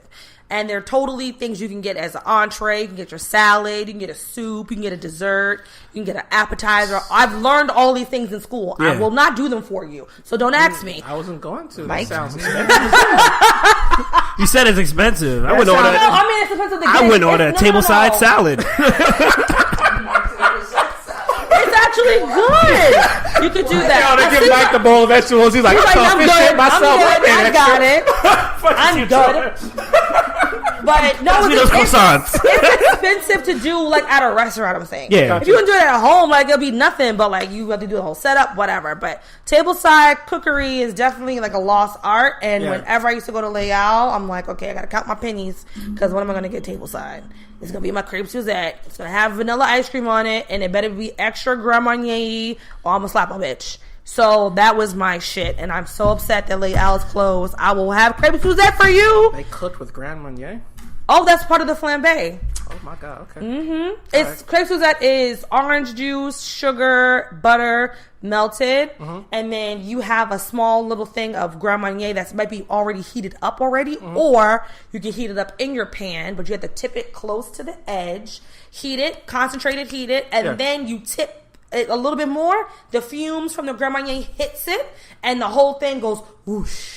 And then you want to get real fancy on it, you sprinkle cinnamon over it, and the cinnamon acts like little firecrackers in it, too. It's beautiful. By the way, I didn't do the cinnamon, but I did that flambe shit. You did it fine. My baby's a shit. I respect you because I'm not taking that risk. I gotta rep this insurance like, whoa. I'll be like, listen, girl, this is the part that goes poof. Just in your mind, do the poof.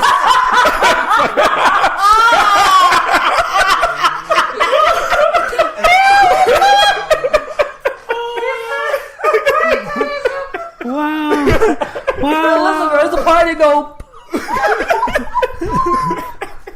Oh my god, you're so damn silly. Next on the last stop on the L's Foods Talk, Mayhem Mike talks about his next two restaurants. Mayhem, I'm glad you talked. I'm glad you asked. So my type place would be Lantern, downtown Brooklyn, right by the Promenade, which is also great because in that area they have a whole bunch of stores like Haagen-Dazs. They even have, is it Whole Foods? Associated Market that's like Whole Foods, whatever. You can grab some on the way. But it's just like, it's like a really nice place to go to different options, not just for drinking, for food and all this other stuff. Walking around. Yeah, just pretty much. We're walking around. if the weather's clear and all that good stuff. The Thai place land is really good as well. It's very comfortable. They offer nice drinks. You know what I'm saying? It's not a place you want to go and wild out and be drunk, but it's a really nice, not classy, but really, really like. It's a good date night place. Yeah, like he cares about me. He brought me here. Oh boy. The second Pay place. attention, ladies. If I take you to Thai, Lantern. It's called Lantern. So anyway, my last place is actually a personal favorite of mine. It's called 205th. There's nothing really special about this except the fact that I actually grew up around that area. I grew up on 666 Union Street. And around the corner is 205th. Mm-hmm. So if you go there now, there's like Brooklyn Industries. All those were stores, actual VHS store. They had the freaking donut shop I used to go to every Saturday. Knew me, used to give me free donuts. Associated's still there. So I grew up in that area. You have a thing for Associated supermarkets. Listen, I see it a lot of them. Just some New York shit, man. Yeah, man. So like 205th serves like really good. They have some Italian like foods like the chicken franchise. They have I cannot remember this right now. They have piccata. They do. They actually do. Piccata. They have chicken piccata. There you go. They have all types of Italian dishes. They have southern fried food. It's really a nice, family friendly, but also very heavily sports driven place because they have a whole bunch of TVs there. Oh, great. So if you're going there, like, don't go on a sports night because it's not a special night. It's more like, yeah, Mets, yeah, Jets, whatever. But it's one of my personal favorites because I grew up on the food. I got to know the people, and as I got older, I got to be able to drink there. I got to the drinks, and it was like really cool. Ooh, can I add one? No. You gonna give a quick bonus one? Go ahead. Yes, a bonus one. It's a good place to take a whole bunch of people because it's family style. Harry Yang's. What? Harry Yang's family style, and they do tableside cooking. Where is this? Harry Yang's downtown Brooklyn. Bensonhurst, Bay Ridge. That's not downtown. I did say downtown. You I'm said sorry. Bensonhurst. All right, so That's it's not nowhere. It's not Bensonhurst, but I'm pretty sure it's coming there. Gentrification. Bay Ridge. Bay Ridge. Okay. Oh, okay. That's not right. Anywho, Love you, boo.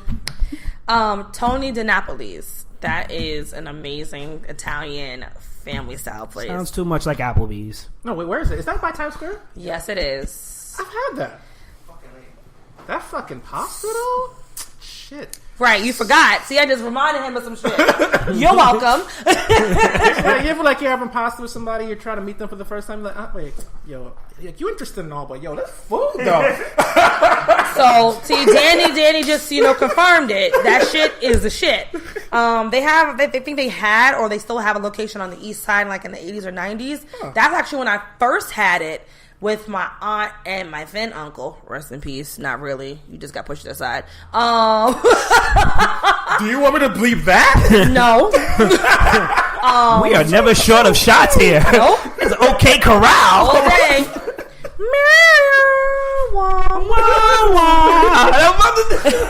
Sorry, go ahead, So I remember going with them, and I was like, "Why are we here? We're hungry now." And we ended up getting like shrimp Alfredo with broccoli and shit. And I was like, "I'm so glad we are here."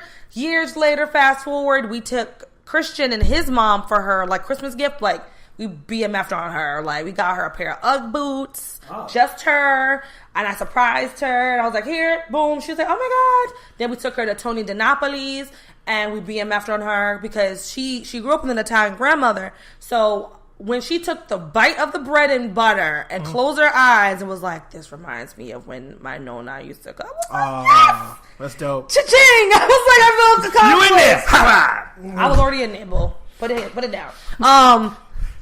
Anyway, so the you made her meal. favorites list. Damn, son. But no, it's cool. All right, Keep it fine. I will put it in my pocket. Snobby ass fine. Leave it later. I'll save it for later. Anyway, damn. that place was really good, and then we took his family later on when they had came up from Alabama too, and we all just ate so like to oblivion. Like even the kids was like, "That was good." And like there was like 2-year-olds and 3-year-olds involved. Like people were loving it. Listen, that food is good because every now like.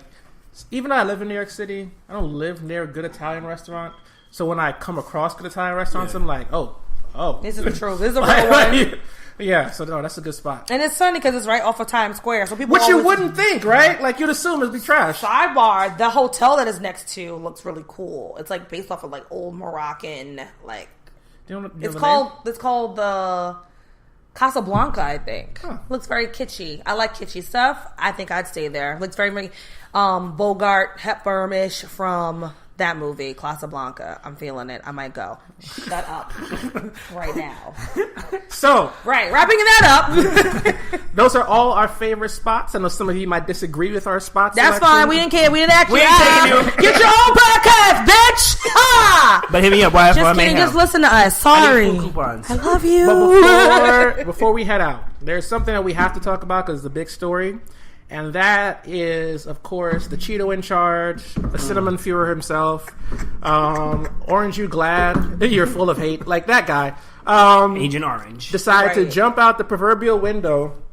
And in a week in which 3.5 million American citizens on the island of Puerto Rico are without power, a couple thousand, like nearly 70,000 have to be evacuated because a dam's about to burst. Yep.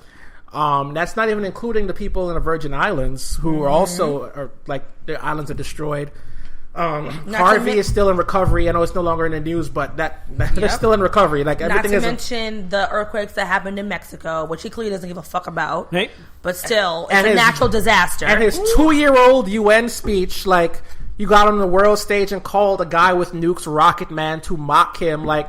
That's not an insult. He does have rockets. They can kill us all. What are you doing? Right. You DC. choose this moment to get into a Twitter fight With the NFL. with Steph Curry because he didn't want your dusty ass invitation in the words of Riley from that meme, which cracked me up every time. Waste man. Wait, man. Real waste out here. So in case you didn't know, yeah, that guy that sits in that office in Washington, D.C., I won't acknowledge him for what he supposedly is, decided to get at Steph Curry because Steph Curry didn't want to go to the White House because, he doesn't want to support somebody that stands for everything he's against, namely, I don't know, people. Humanity. Humanity. And then after Steph Curry stepped up, he decided to throw Colin Kaepernick under the bus, giving a speech in Alabama. Surprise. He gave that speech in Alabama. I mean, like, of course, right? And today the NFL reacted. Colin Kaepernick last season did a silent protest where he took a knee against police brutality because he was tired of people basically murdering people on tape and getting away with it. Let's just speak in very blunt terms it's true. about this. Right. Like, Execution. these are people getting murdered on tape. No one's being held accountable. That's what he was protesting. Oh, no. They're getting leave from their jobs. They don't get paid. Leave? Yeah. Some of them, not a lot of them. The 85% of their asses. Oh.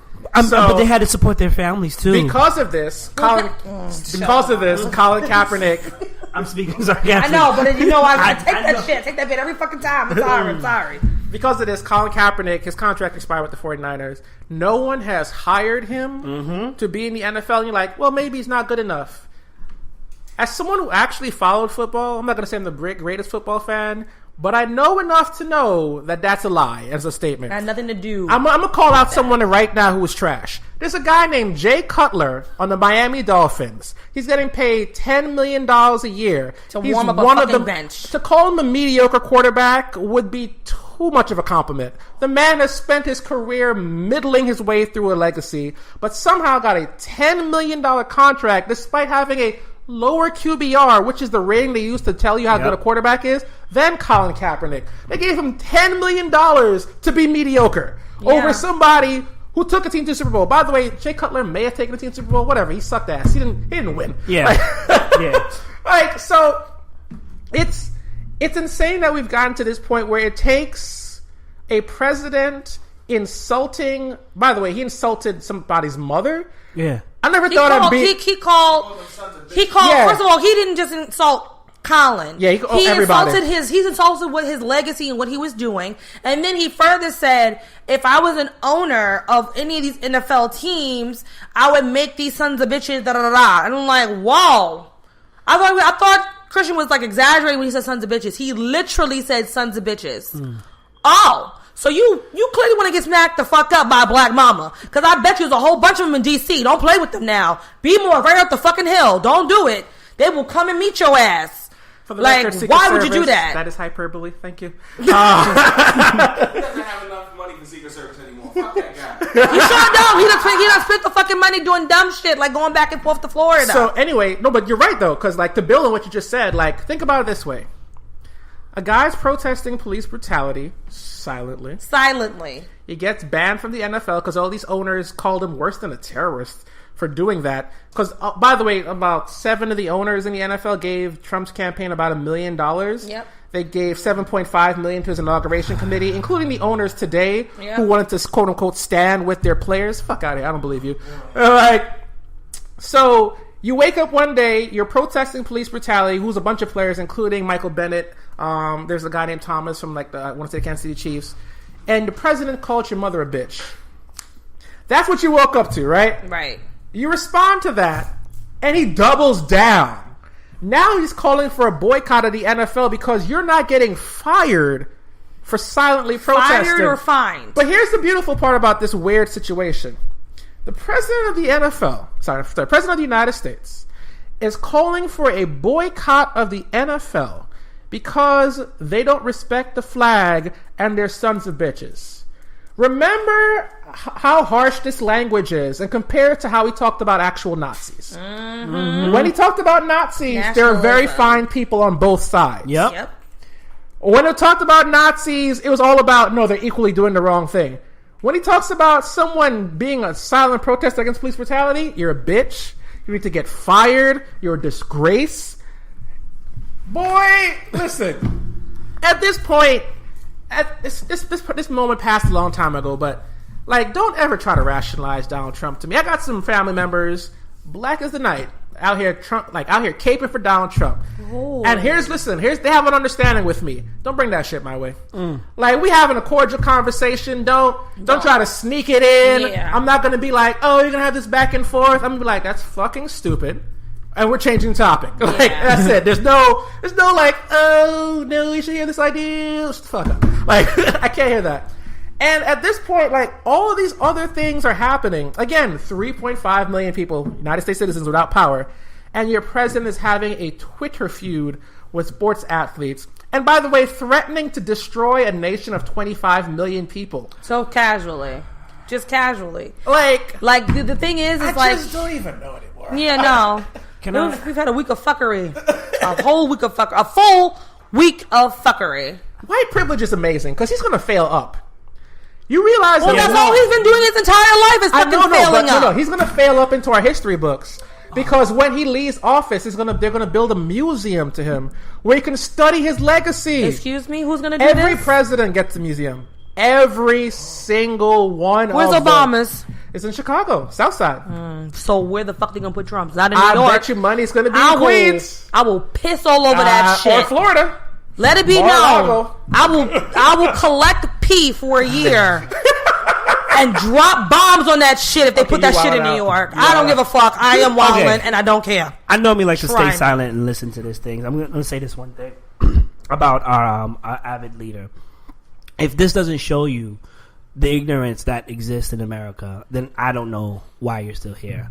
I don't you know what I'm saying? It's fun, it's great, yeah, we can laugh at it, but you need a shit ton to talk about. It gives us a lot to talk about, but you need to look at the repercussions. Yeah, you need to really look forward. Right now, at any point in time, honestly, we could be taping and get bombed. To be real, seriously, they could be like, all right, this is about a good time to do the shit. Here's the thing about these countries, the leaders of these countries. I know we were not supposed to use the atom bomb and all this other stuff. They petty as fuck. And they've been feuding over shit for years. So it's kind of like that person you see in the hallway, but you're like, yo, I can't fight right now. Mm-hmm. I just got out of a fight. At some point in time, when the dean is not looking, or when you know the security guards aren't there, I'll catch you on the side of the street. Flipping. My whole point is, ladies and gentlemen, we could be in another world war. We could, God forbid, we couldn't be here. We won't be. Some of us won't even be here, which is sad to say because.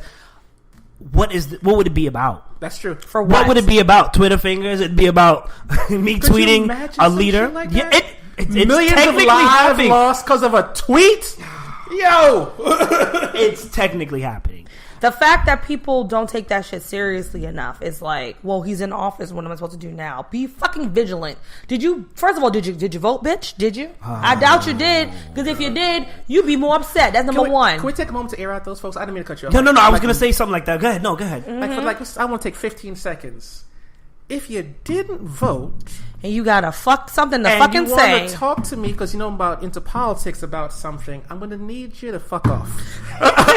Fair enough. I am not particularly interested. because as my Republican college professor once told me, and I remember this lesson for the rest of my life. He said, voting is the least you can do. In a democracy, there's many ways you can get involved. You can volunteer. Yep. You can donate. Yep. You can organize. You can petition. Yep. Voting is literally the least. Yep.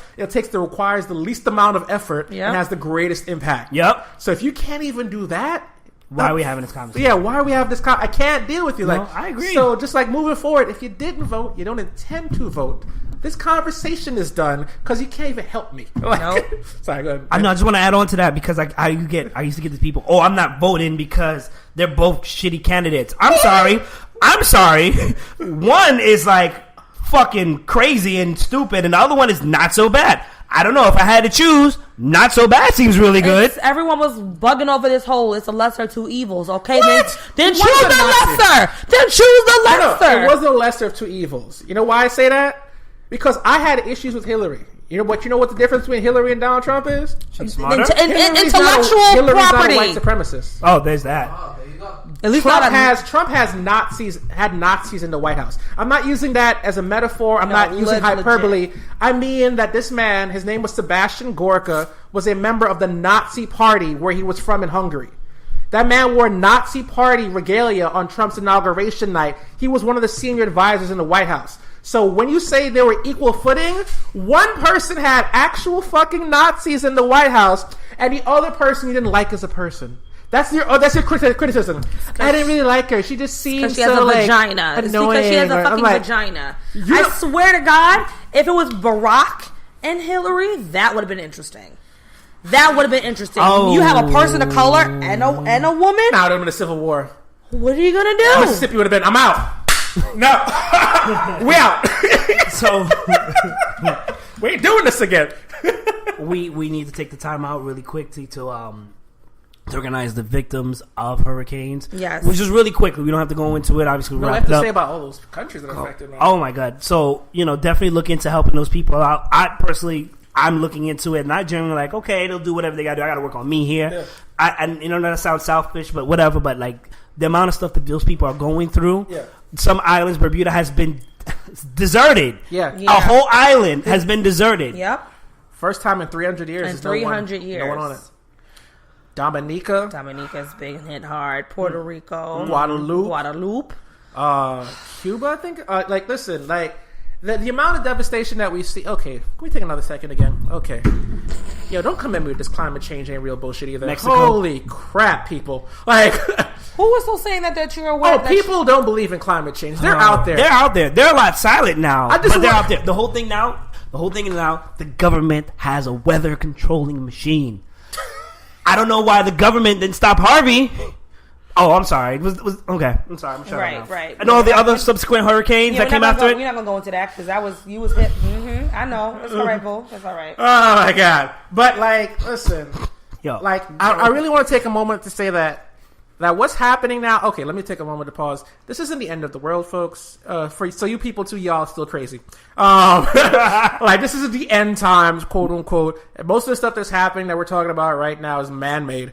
Climate change. We didn't create the hurricane, but we created the environment for it to be more powerful. Yep. Like the stuff that's happening with the Rohingya and Burma, which is it's a genocide. That's literally men That's doing man-made. that. There's racial tension. That's man-made. All that stuff.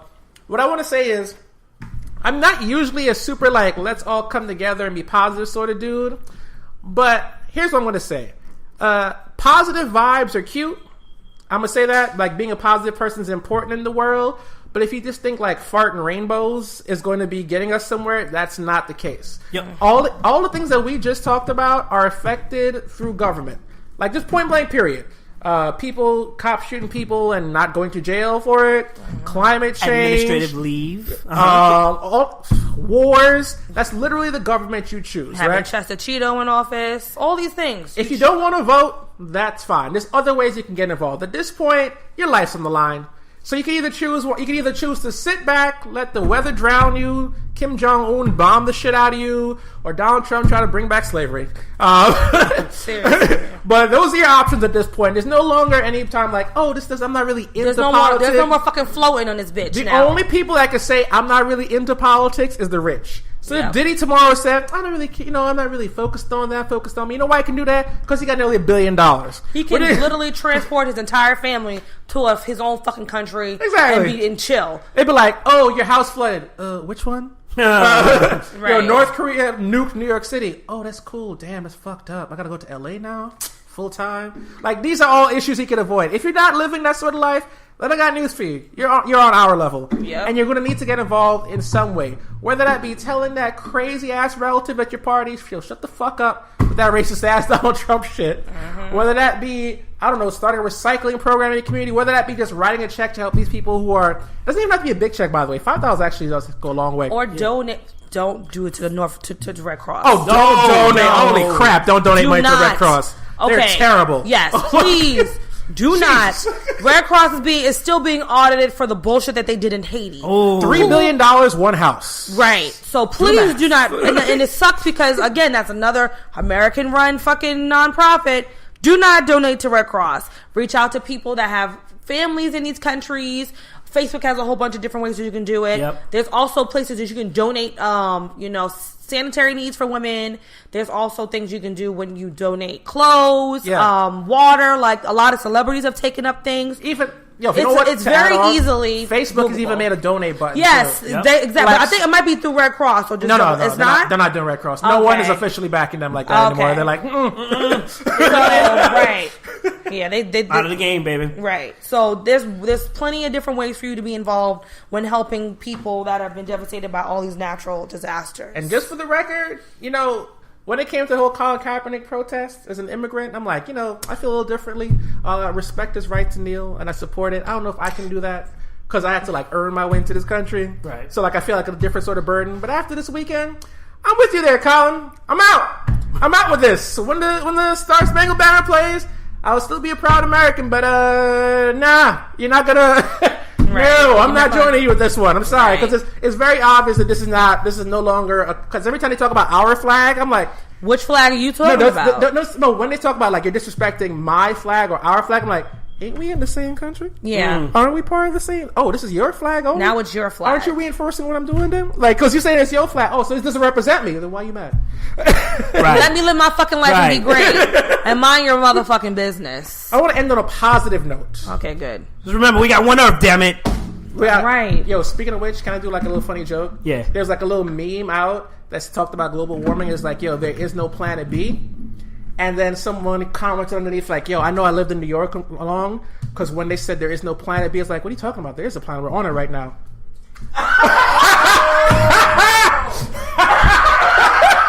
Oh my God, you gotta be from New York to get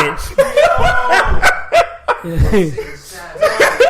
That word be forever in infamy. That there is no planet B. It's like, oh fuck. If you're not a New Yorker lifelong, you might not get that. Don't care. It's not a joke for you. Oh my gosh. So we want to end on a quick good note. What are some of the cereals that ruined your childhood? Mine, Frosted Wheats. What the hell is this? Yo, let me tell you something. I hope my parents are listening. I hope you're listening. You guys ruined my childhood. First of all, I should be mad happy for cereal. We had this big pitcher of sugar. I was like, I can't wait to take the big pot spoon. 1 scoop, 2 scoop. Okay, my favorite cereal was Honey Nut Cheerios. All right, Frosted Flakes. If you added sugar to that, your day was crazy. You was the Flash. Apple Jacks, Fruit Loops. Okay, all right. But then they had stuff like Count Chocula. They had Frosted Flakes. They had the Fleece. Sorry. They had cornflakes. They had. It's picture like a box of the black girls blinking at you. Frosted Flakes. Frosted Flakes. Yes, bitch. Yes. No. They had Kicks. What the fuck is Kicks? And then of course Cinnamon Toast Crunch. No, oh my God. But I could eat that, but no. Rice Krispies to a certain extent. Oh my! And then they ruined it. They ruined cereal with this. Cookie Crisp, okay? Literally cookies and milk. Oh, Chris. King Vitamin, Nah, I never had that. I'm lucky. The struggle. You're right. Yo, they ruined everything. If it wasn't General Mills or Kellogg's per se, I wasn't eating it. Oh my God. What's the one with the frog? Smacks? Oh, I like smacks. Nah, you dead to me. Cereals that ruined my life. I fucking hated Rice Krispies because once you got past the Snap Crackle Pop, that was a really shitty cereal. I was like, this is a bowl of dry rice. Y'all Negroes really gave me a bowl of dry rice. Double facts. Crap. I can't rock with this. I'm coming out with my own cereal. Frosted Flakes. That's it. We gonna make that shit. Frosted Flakes. That's all I gotta say. I was like, it's a bowl of dry rice. Rice Krispies treats, delicious. Rice Krispies cereal, what the fuck? I'm the weird one in the group because I didn't consider cereal a food group. I eat cereal for a snack, and that is it. And I eat the proper fucking serving size. Wow. I don't even know what that is. Whose man's is this? Yo, let me tell you something. Me and Peanut Butter Captain Crunch don't like you right now. Okay? I used to eat that Big one. Ball. Yo, they love them. But You know what it is? Because if I have too much sugar, it makes me nauseous at one point. So I'm Eat the like, healthy shit. The Honey Bunches of Oats. no, it's too who sweet. wants to eat that? What? I don't No. like sugar in Get my outta here. cereal. Get outta here with Honey that. Bunches of Oats. I don't like. Oh, here Oh, the the fuck Kellogg's go. cherry Don't shit. let Vonna Sage lie to you. She weird as fuck. She eats sugar on her grits. Okay. Why you gonna help me like that though? Hold on. I'm with you on that one. I do both. I make a bigger pot of cannot fuck grits, with and I have my grits. first one is buttery and salty. My second one is buttery and sugary. Yo. So I do both. Fuck off if you don't believe in both. Hey. It's America. I just You want to make say one thing. choices. Tag me on that I just want to say one thing. This has been the last stop on the L Food channel. It's your boy Mayhem Mike. We out of here. YFR Mayhem on Twitter. Oh my God, it's been a very heated discussion. Vonna Sage here, just fanning away like an old white woman in the South, drinking sweet tea on the porch. Hallelujah. It's your boy Danny Ocean, DANNYOCION. I too also like sugar grits. That salt shit's weird. Don't you dare put cheese in my grits. Fuck Nigga, you. where is my pepper pot? That's all about sugar water. Hell yeah! Oh, sugar water. Let's talk about sugar water. So, alright, pretty much I came up with the project last night. And the reason why I couldn't put all of it out is because I gave like some of the tracks to other engineers. Because I just wanted to mix my sound up. And I was just trying to sound more contemporary, like just be with the times, because it's really two generations of hip hop if you think about it now. Because we had the 50J era, like those guys, and then now you got this new era, so it's like just trying to get in where I fit in. So tell us where we can find all these tracks, man. SoundCloud, just go on SoundCloud. I'm looking at the stats right now; it's crazy. I got like Give 3. me a link, bro. Tell Tell them the name to look under. What you doing? SoundCloud.com, like Juice Cannon Sugar Water, like that's all you gotta do. Just put that in Google, and all of that shit'll come up. You check out our Facebook page. We'll put it up as well. We'll put the Word. links up. I'll put the link. Yeah. By the way, that was recorded at Juice Cannon Studios. That sound is crispy as fuck. You can hear the money counting in the background. Yo, look out for my look out for my new album, Snobs at the Dinner Table. We out. Remy shot a bitch for a stack. Shit, I kill a nigga just for half that. It's time I wear dad hats, cause I been sunning niggas. Get into that bag. Trash bags, glass bags. Goddamn, I need somewhere to start dumping niggas. Trampoline gang, yeah, we known for jumping niggas. Or make niggas jump. Chris Cross on the floor with a gun. Now take a picture. Get out. Run, nigga. And we got a special guest today. Who we joined by today? What's your name? Hola, you have Issa, no Ray. I do not have a Twitter, but I do have Instagram at Yeezy Smith. Also, you are the sponsor of our show. Would you like to take a moment to plug that? Of course. We have Dulce Amore Couture, an accessory line, which features all kind of jewelry, necklaces, bracelets, everything you want. So you can find us at Instagram and Twitter at Dulce Amore Couture. She told y'all niggas So Rihanna's the man in the relationship. all day. No matter what. She be like, roll my butt. He thought he found his soulmate. She was like, I'm bored. I'm down here. Rihanna looks like the one that will make you let you roll her blunt, and you'll be like, I hate y'all all. Yo, did y'all hear that? Juice, what's Travis Scott saying to Rihanna? Pick up the phone. I know you're home, man.